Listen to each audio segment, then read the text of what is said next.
Hey team, this is Brian with Team Tactical. Neil and I wanted to have a conversation. We'll be right back.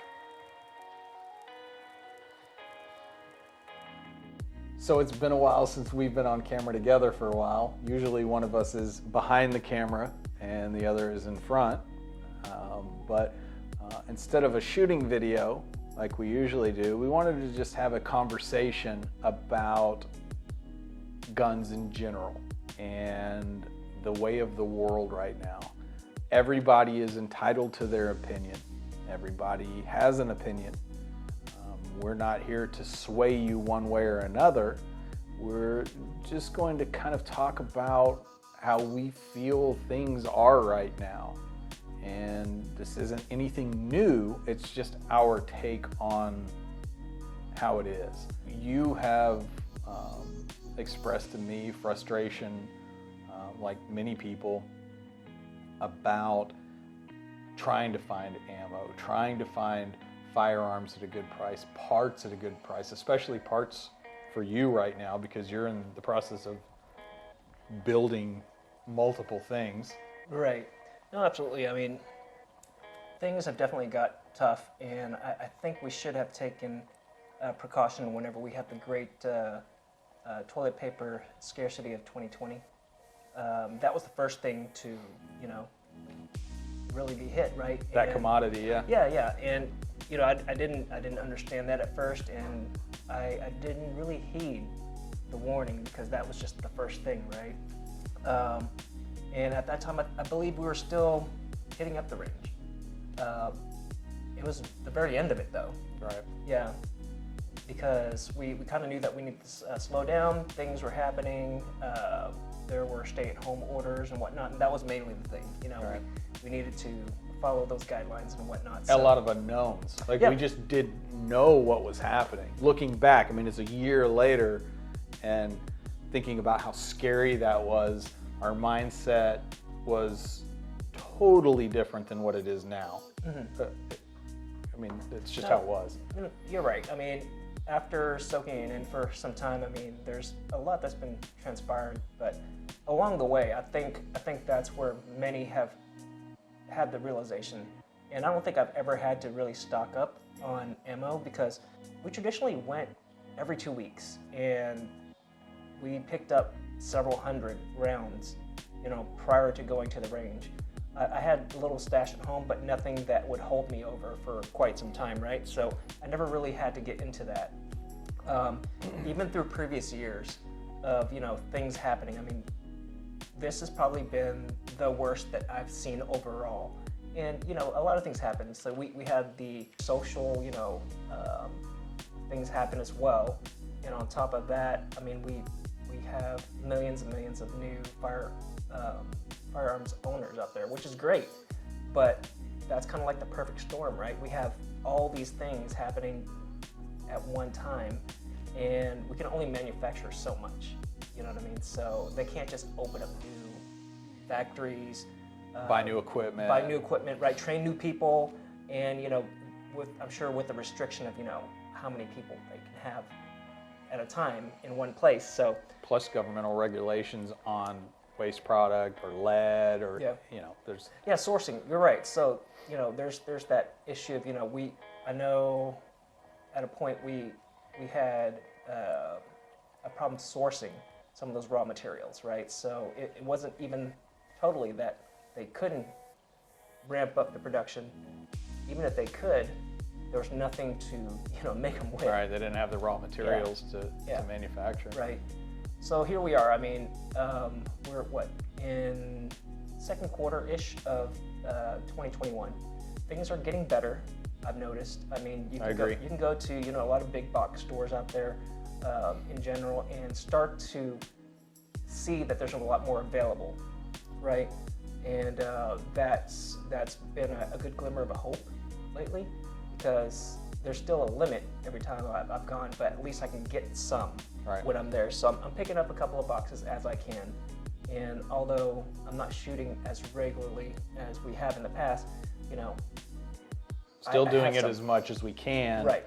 And I will say, and this isn't a knock towards anybody that wants to stock up on ammo. Everybody has what they feel like is a comfortable amount of ammunition.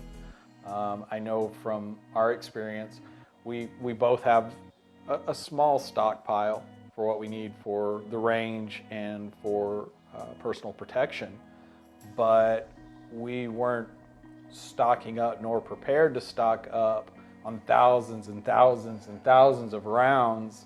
We were caught, like a lot of people, by surprise.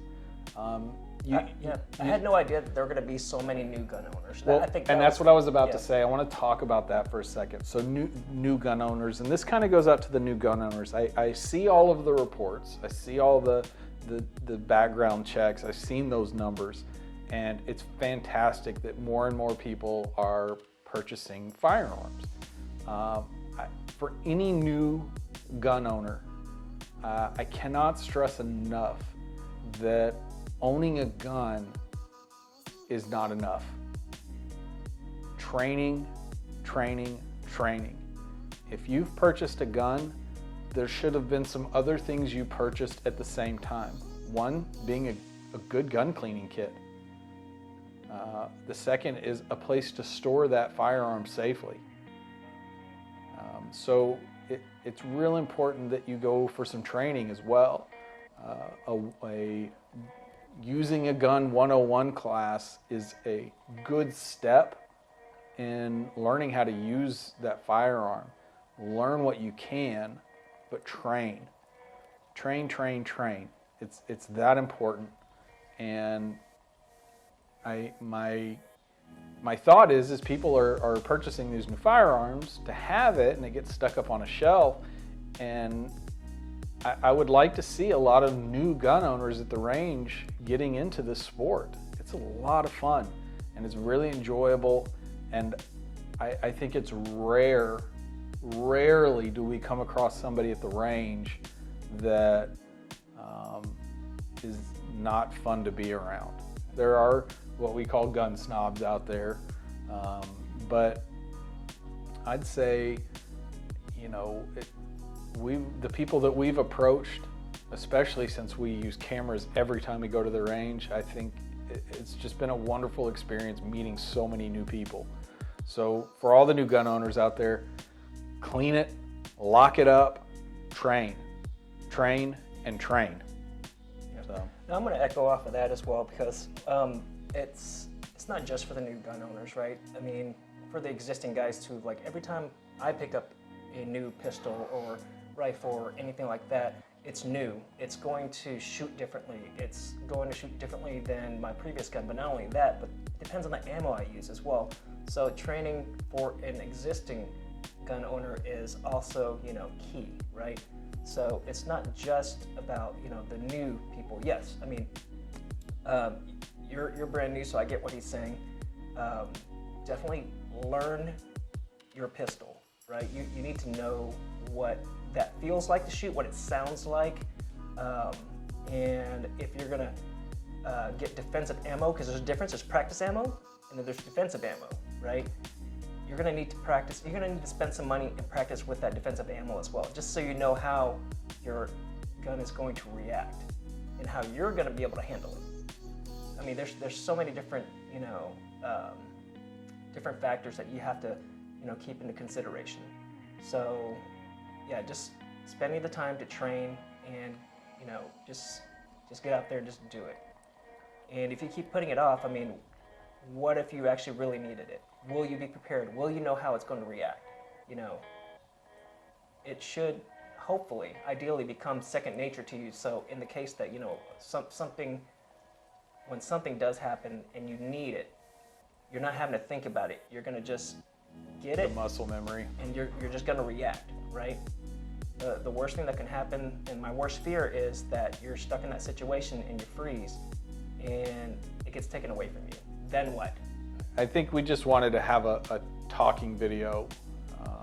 It's been a while. We started making more content for the channel. We thank each and every one of you that do watch the video. We see that and we appreciate it. Please like and subscribe. Check us out on Instagram